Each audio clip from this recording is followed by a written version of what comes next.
प्रदेश की 28 विधानसभा सीटों पर उपचुनाव के बाद अब नगरीय निकाय और त्रिस्तरीय पंचायत राज संस्थाओं के चुनाव होने जा रहे हैं। सरकार और राज्य निर्वाचन आयोग ने तैयारियां लगभग पूरी कर ली हैं। दिसंबर में राज्य निर्वाचन आयोग नगरीय निकायों का चुनाव कार्यक्रम घोषित करेगा। इसके बाद पंचायतों के चुनाव कराए जाएंगे। वोटिंग मशीन और निकायों में कर्मचारी सुरक्षा ज्यादा लगने से ये चुनाव अलग अलग चरणों में होंगे। नगरीय निकायों में चुनाव 2 चरणों में कराए जाएंगे और पंचायतों में 3 चरण में। मध्य प्रदेश में 378 नगरीय निकाय हैं और 345 निकायों पर इस बार चुनाव होंगे। नगरीय निकाय में 1 करोड़ 26 लाख से ज्यादा वोटर हैं, जबकि पंचायतों में 3 करोड़ 88 लाख से ज्यादा वोटर। नामांकन की प्रक्रिया दिसंबर में शुरू हो जाएगी और चुनाव जनवरी में होंगे। निकाय चुनाव कोरोना प्रोटोकॉल के अनुसार कराए जाएंगे। मतदान केंद्रों पर थर्मल स्कैनर की व्यवस्था होगी और मास्क उपलब्ध कराए जाएंगे। कर्मचारियों को पीपीई किट देने पर विचार किया जा रहा है। सोशल डिस्टेंसिंग बनाए रखने के लिए निश्चित दूरी पर गोले बनाए जाएंगे। उपचुनाव की जीत के बाद भाजपा उत्साहित है और मुख्यमंत्री शिवराज सिंह चौहान वही गलती नहीं करना चाहते जो पूर्व मुख्यमंत्री कमलनाथ ने अपने कार्यकाल के दौरान चुनाव नहीं कराकर की थी। भाजपा ने इन चुनावों की रणनीति बनाना भी शुरू कर दी है। दूसरी तरफ कांग्रेस भी अभी अगली चुनौती से निपटने के लिए अपनी बिखरी ताकत को बटोरने में लगी है।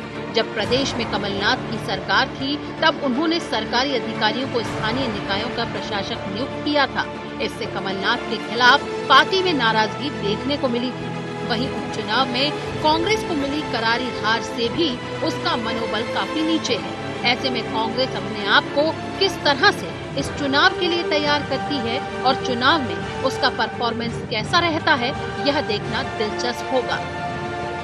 भारतीय जनता पार्टी नगरीय निकाय चुनाव की दृष्टि से लगातार तैयार है। संगठन तंत्र की शक्ति के कारण प्रदेश की और केंद्र की राज्य सरकार की योजनाएं, जो जन कल्याणकारी योजनाएं हैं, उनके कारण, विकास की तमाम परियोजनाओं के कारण जनता भाजपा के साथ है। और जो कांग्रेस अपनी तैयारियों की बात कर रही है, माइक्रो लेवल पर और मैक्रो लेवल पर उनकी योजनाएं बन गई हैं, नगरीय निकाय चुनाव के लिए तैयार हो गए हैं। तो भगवान करे कांग्रेस की जो तैयारी चल रही है वो तैयारी चलती रहे। परिणाम जो आएगा वो आप सबके सामने होगा। मध्य प्रदेश में कांग्रेस पार्टी और हमारा संगठन नगरीय निकाय चुनावों के लिए पूरी मजबूती के साथ तैयार है। कांग्रेस के कार्यकर्ता भारतीय जनता पार्टी की नगर निगम, नगर पालिका और नगर पंचायतों की अव्यवस्था को जनता के सामने रखेगी और उनके भ्रष्टाचार की पोल खोलेगी। कांग्रेस के कार्यकर्ता पूरी मजबूती के साथ नगरीय निकाय चुनाव लड़ेंगे भी और जीतेंगे भी। कांग्रेस का कार्यकर्ता पूरे उत्साह के साथ चुनाव मैदान में उतरने के लिए तैयार है। नगरीय निकाय और पंचायतों के चुनाव करीब 1 साल से लंबित हैं। कांग्रेस सरकार महापौर और अध्यक्षों का चुनाव एक साथ नहीं कराना चाहती थी। अब भाजपा सरकार आने के बाद निकाय चुनाव की व्यवस्था पहले जैसी ही रहेगी। News desk, IND 24।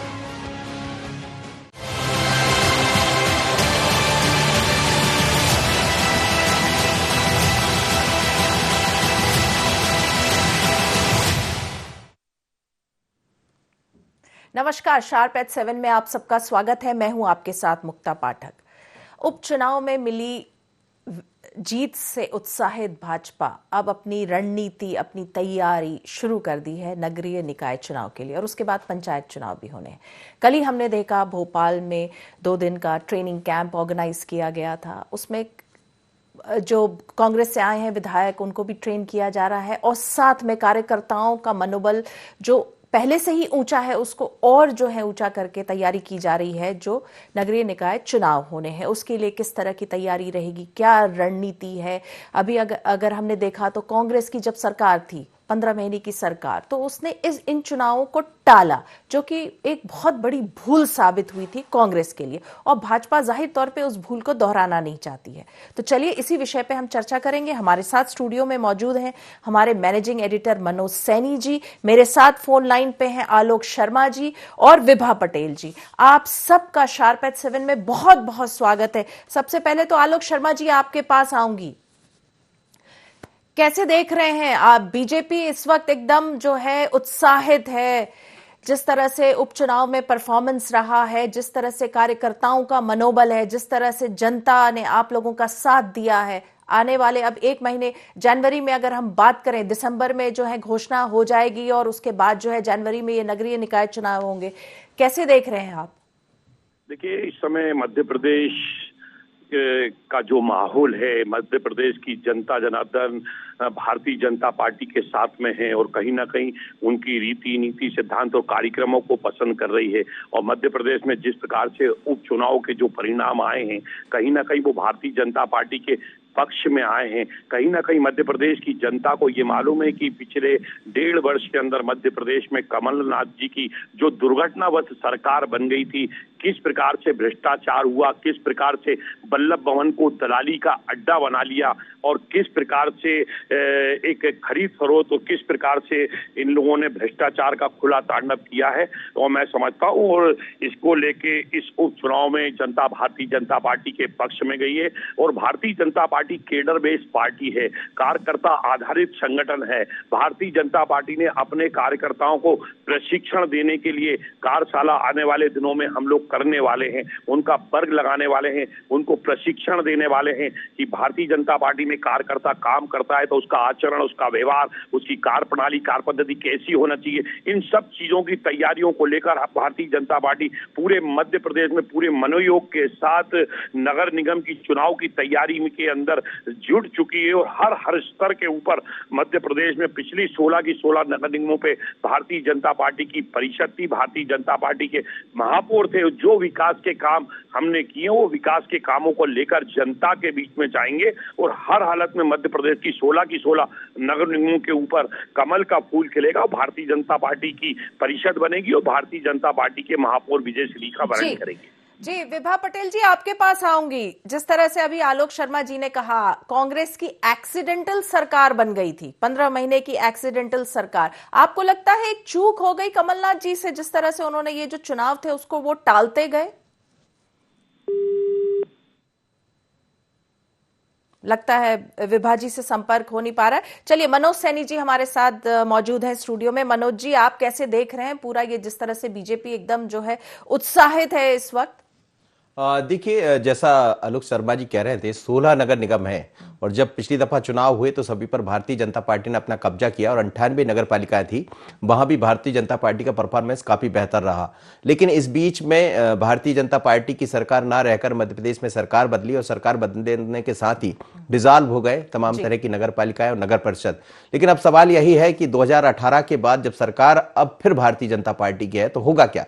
इस बीच में कांग्रेस की सरकार आई। कांग्रेस की सरकार ये चाह रही थी कि किसी तरह चुनाव को टाला जाए और अपने तरीके से जो चुनने की बात थी, पहले जनता सीधे चुना करती थी, उसको हमने देखा कि पार्षद के बतौर उसको चुना, यानी अप्रत्यक्ष रूप से चुना जाएगा, नगर निगम का चाहे महापौर हो या अध्यक्ष हो। तो इसमें पहले जब सरकार रही थी दिग्विजय सिंह की, उस दौर में भी यही सब देखने को मिला था। लेकिन सरकार बदल गई है और सरकार पुरानी पद्धति के आधार पर चुनाव मैदान में कराना चाह रही है। विभा जी हमारे साथ जुड़ गई, मैं रोकूंगी इस वक्त आपको। विभा जी, क्या लगता है, जिस तरह से अभी आलोक शर्मा जी ने कहा कि कांग्रेस की एक्सीडेंटल सरकार बनी थी, 15 महीने की जो सरकार थी एक्सीडेंटल सरकार थी, और जिस तरह से नगरीय निकाय चुनाव को टाला गया था, कमलनाथ जी ने टाला था, आपको लगता है ये जो है एक गलत निर्णय था? देखिए, ये तो एक पहली बात तो ये है कि आलोक शर्मा जी के मुंह से मुझे ये बात अच्छी नहीं लगी कि एक्सीडेंटल सरकार। वर्तमान अगर ये अपनी सरकार को देखेंगे तो क्या उसे नोटों की सरकार नहीं कह देना चाहिए? खैर, वो बात दूसरी है। मैं तो सीधा ये कहना चाहती हूँ कि कई बार परिस्थितियों और समय के हिसाब से सरकारें निर्णय लेती हैं। और जहाँ तक कांग्रेस का सवाल है, कांग्रेस ने ना तो चुनावों को टाला था, लेकिन जिस तरीके से यदि आप नगर निगमों को या नगर पालिकाओं को वार्डों का विभाजन देखें तो सीधे सीधे सड़कों को छोड़कर गलियों से जिस तरह से भारतीय जनता पार्टी के जो लोग बैठे हुए थे उन्होंने वार्डों को काटने का काम किया, गलियों से वार्डों को काट दिया गया ताकि जो कांग्रेस का वोट बैंक है उसे बांट दिया जाए। तो निश्चित तौर से परिसीमांकन का एक जो कार्य होना चाहिए था सही तरीके से, हम लोग उसे करना भी चाह रहे थे और होना भी चाहिए था। दूसरी बात मैं ये कहना चाहती हूँ कि जहां तक अप्रत्यक्ष चुनाव की बात है, भारतीय जनता पार्टी जब शासन में आई थी तो जिला पंचायत का जो चुनाव सीधे जनता के द्वारा होता था, उसे बदलकर इन्होंने वार्ड मेंबर्स के द्वारा उसे चुना जाना प्रारंभ किया। दूसरी बात, मंडी अध्यक्षों का अगर आप चुनाव देखें तो उसे भी अप्रत्यक्ष प्रणाली से कर दिया गया। तो भारतीय जनता पार्टी को ये सब बातें तो क्यों किया, क्या किया, ये सब बातें अपनी जगह पर हैं, लेकिन भले ही इन चुनावों में नतीजे कांग्रेस के हिसाब से न आए हो, लेकिन हमारा जो कार्यकर्ता है, जो कहीं ना कहीं अभी तक एक व्यक्ति विशेष का मुंह देखा करता था, ग्वालियर चंबल संभाग को ले अन्य जगहों पर, वो सभी जगह पर हमारा कार्यकर्ता आज मुस्तैदी के साथ काम कर रहा है। और भारतीय जनता पार्टी ने जो विजय हासिल की है, वो भारतीय जनता पार्टी भी जानती है कि उन्होंने किस तरीके से विजय हासिल की है, और हम भी उसे बहुत अच्छे तरीके से समझ रहे हैं। इसीलिए कांग्रेस ना तो कमजोर हुई है, बल्कि कांग्रेस का कार्यकर्ता और पूरे मनोबल के साथ खड़ा है, और वो ये जानता है कि ये नगरीय निकाय के जो चुनाव हैं वो कितने अहम हैं और उन्हें किस तरीके से लड़ा जाना चाहिए और किस तरीके से हमें सफलता हासिल करनी है। निश्चित तौर से कांग्रेस पूरे दम के साथ न केवल चुनाव लड़ेगी बल्कि विजयश्री हासिल करेगी। चलिए आलोक जी, क्या कहेंगे आप? विभा जी का कहना है कि कांग्रेस के कार्यकर्ता चार्ज्ड हैं। देखिए, मैं समझता हूं कि कांग्रेस का कार्यकर्ता कहीं ना कहीं कोई चार्ज नहीं है। कांग्रेस कहीं ना कहीं मध्य प्रदेश में गुटों में बटी हुई है, गिरोहों के अंदर बटी हुई है। इनका कोई काम सेवा करने का नहीं है। इनका काम किस प्रकार से सत्ता में इनके प्रकरण आए, इसी कारण ये लोग हमेशा अप्रत्यक्ष चुनाव प्रणाली की पैरवी करते हैं, अप्रत्यक्ष चुनाव प्रणाली की वकालत करते हैं। उसका भारतीय जनता पार्टी ने हमेशा विरोध किया है। मैंने भारतीय जनता पार्टी के पूरे मध्य प्रदेश का महापौर परिषद का प्रदेश अध्यक्ष होने के नाते विरोध किया था, क्योंकि मैं चाहता हूं कि राजनीतिक क्षेत्र में जो काम करता है कार्यकर्ता, उसके लिए एक प्राथमिक प्राइमरी पाठशाला अगर कोई होती है तो नगर निगम होती है, नगर पालिका होती है।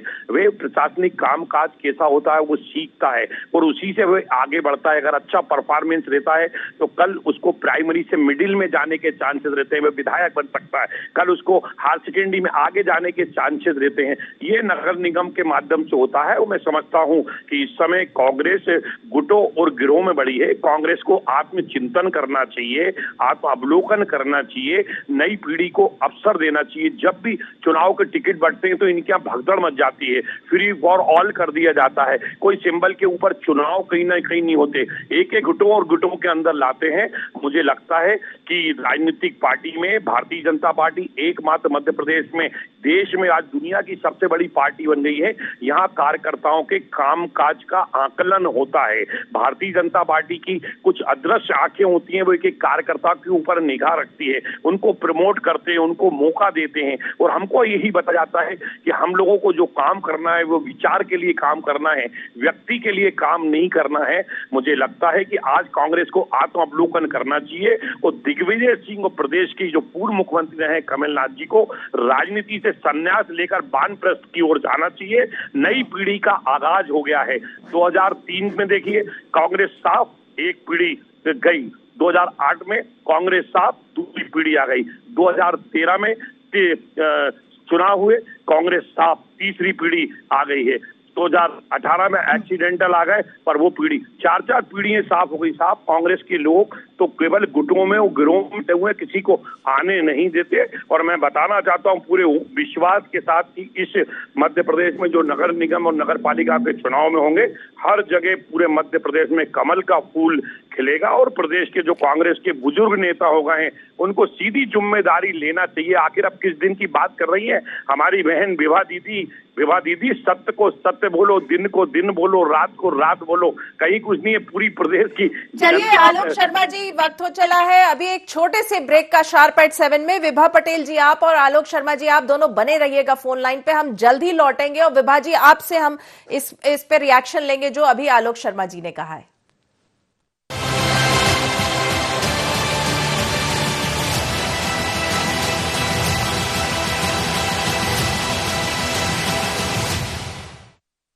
बाबा इलायची को जैसे ही चखा तो लगा कि लाइफ के हर टेस्ट में होना चाहिए प्लेजर।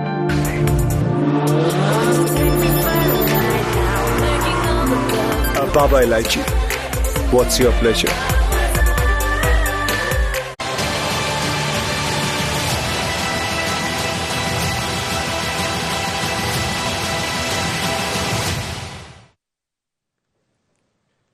ब्रेक के बाद आप सबका एक बार फिर से स्वागत है। विभा जी, आपके पास आऊंगी। आपने सुना होगा जिस तरह से अभी आलोक शर्मा जी ने कहा, कांग्रेस जो है गुटों में बटी हुई है, गुटबाजी है, जिसका जो नतीजा रहा कि आपके हाथ से जो सरकार है, सत्ता जो है फिसल गई 15 महीने के अंदर। अभी भी उपचुनाव में आप लोगों का, कांग्रेस का परफॉर्मेंस बहुत अच्छा नहीं रहा, और जिस तरह से ये बार बार आरोप लगते हैं कि कमलनाथ जी और दिग्विजय सिंह को अब जो है थोड़ा सा वो दूसरी भूमिका में आ जाना चाहिए, बैकफुट ले लेना चाहिए, तो क्या कहेंगी आप? मुक्ता जी, पहले तो मैं आपसे निवेदन करना चाहूंगी कि मेहरबानी करके यदि आप भारतीय जनता पार्टी के किसी भी व्यक्ति को जितना समय देती हैं उतना समय दूसरे पार्टी को भी दिया करें, एक बात।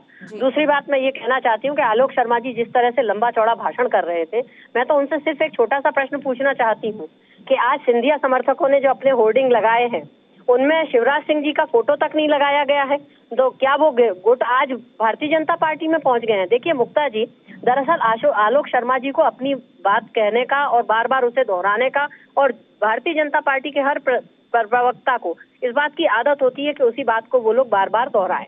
ये आज कहते हैं कि जनता के द्वारा चुनी हुई सरकार, अरे किस तरह से इन्होंने सरकार पर कब्जा किया ये हम लोगों से, आप लोगों से बेहतर कौन जानता है।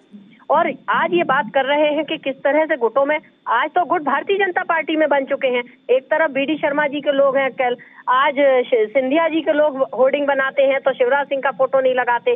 शिवराज से भारतीय जनता पार्टी के पुराने कार्यकर्ता जब होर्डिंग लगाते हैं तो सिंधिया जी का फोटो गायब रहता है। तो ये तो साफ साफ दर्शाता है कि किस तरह से आज भारतीय जनता पार्टी में वो लोग पहुंचकर और गुट फैलाने का काम कर रहे हैं।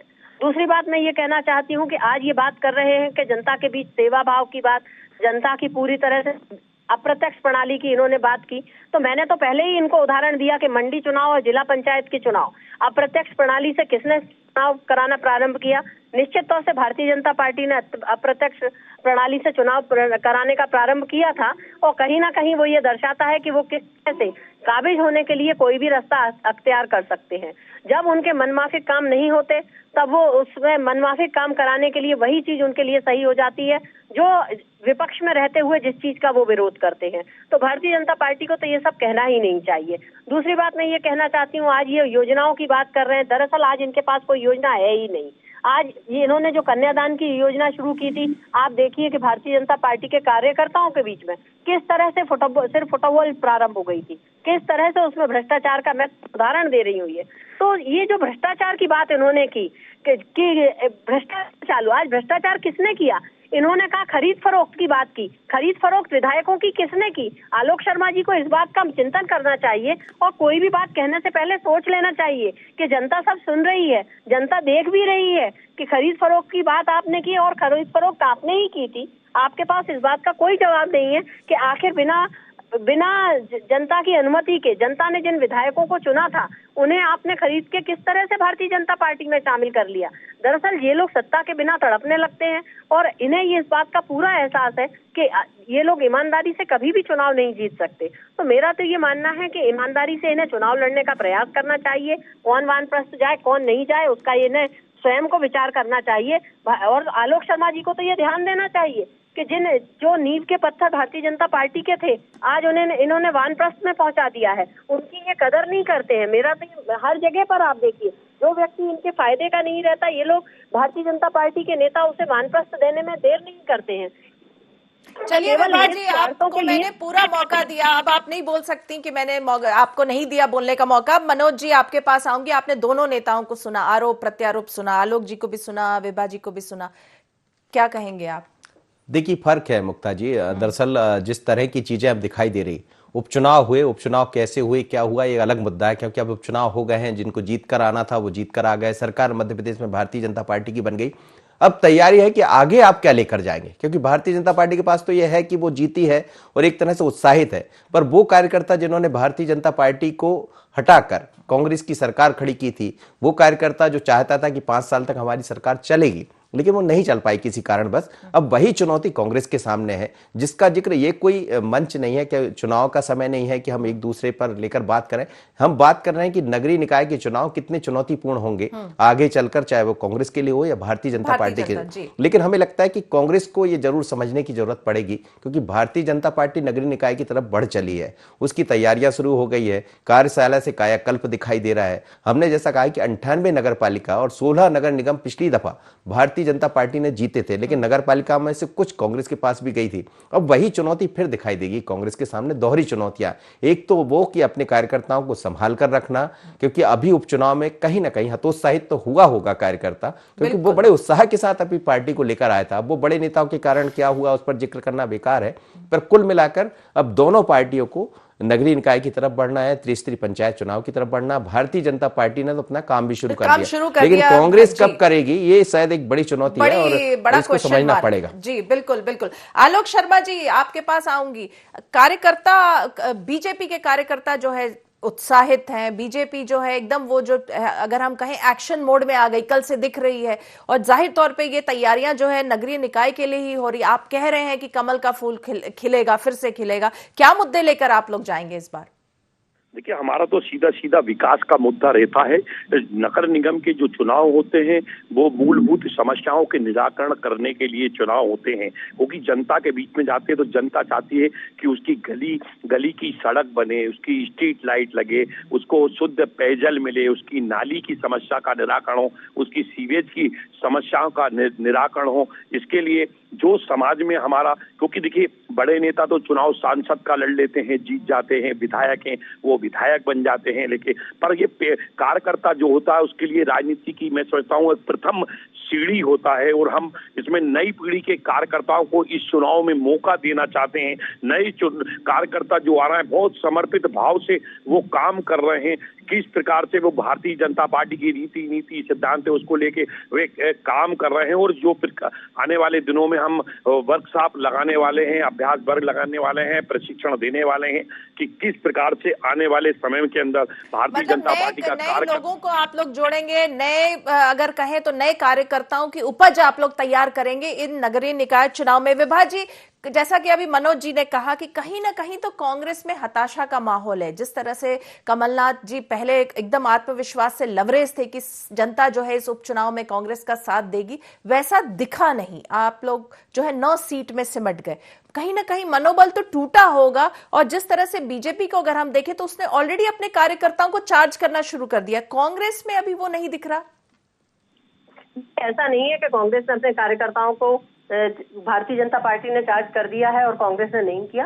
कांग्रेस अपनी तैयारी कर रही है, और कांग्रेस में जिस तरह से काम होना चाहिए, हमने सदस्यता का काम भी प्रारंभ किया है, और जो हमारे कार्यकर्ता हैं उन्हें सीधे सीधे अब हम लोग काम नगरीय निकायों की तरफ ले जा रहे हैं। और कार्यकर्ता इस बात को भली भांति जानता है, कोई भी किसी भी राजनीतिक दल का कार्यकर्ता हो वो इस बात को बेहतर तरीके से समझता है कि अब जो नगरीय निकाय चुनाव आ रहे हैं वो केवल नगरीय निकाय के चुनाव नहीं है, बल्कि आगे आने वाले समय में हर राजनीतिक दल को एक मजबूती प्रदान करते हैं। और इसीलिए इस बार कांग्रेस का ये प्रयास है कि हमारा जो सक्रिय कार्यकर्ता जो कहीं ना कहीं गली मोहल्लों में काम करता है, उसे हम लोग केवल पार्टी की काम न कराएं, बल्कि पार्टी की मुख्य धारा से जोड़ें। और इसके साथ साथ भारतीय जनता पार्टी का जो 15 साल का जो कुशासन था, नगरीय निकायों में इनके कब्जा था, आज मैं ये बात केवल इसलिए नहीं कह रही कि मैं एक राजनीतिक दल की सदस्य हूँ, बल्कि अगर हम किसी जगह के निवासी होने के कारण अपनी चारों ओर निगाह दौड़ा कर देखेंगे तो कहीं ना कहीं नगरीय निकायों में जिस तरह से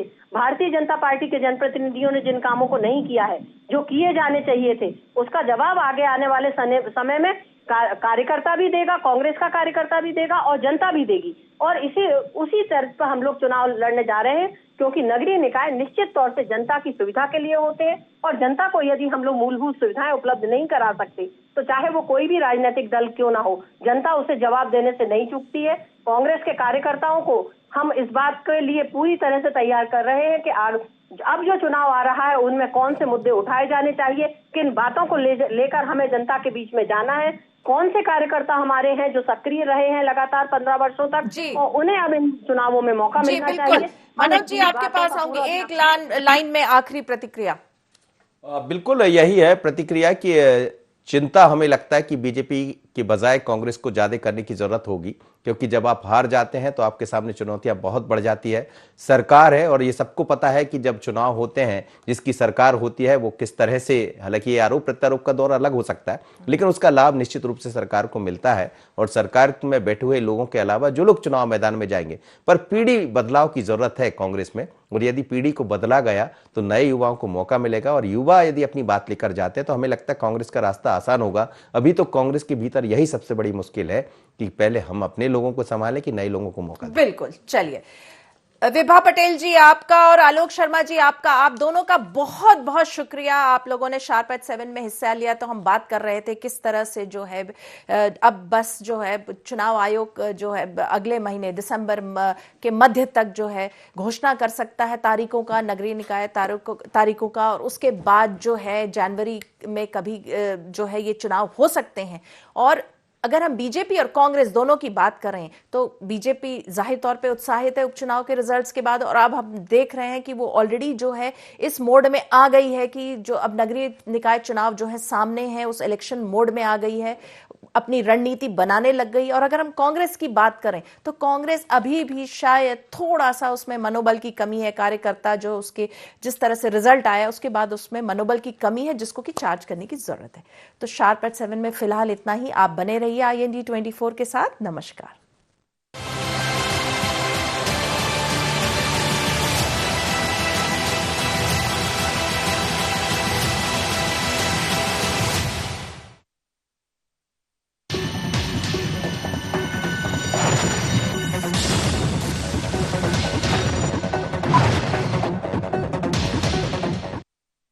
बाबा इलायची को जैसे ही चखा तो लगा कि लाइफ के हर टेस्ट में होना चाहिए प्लेजर।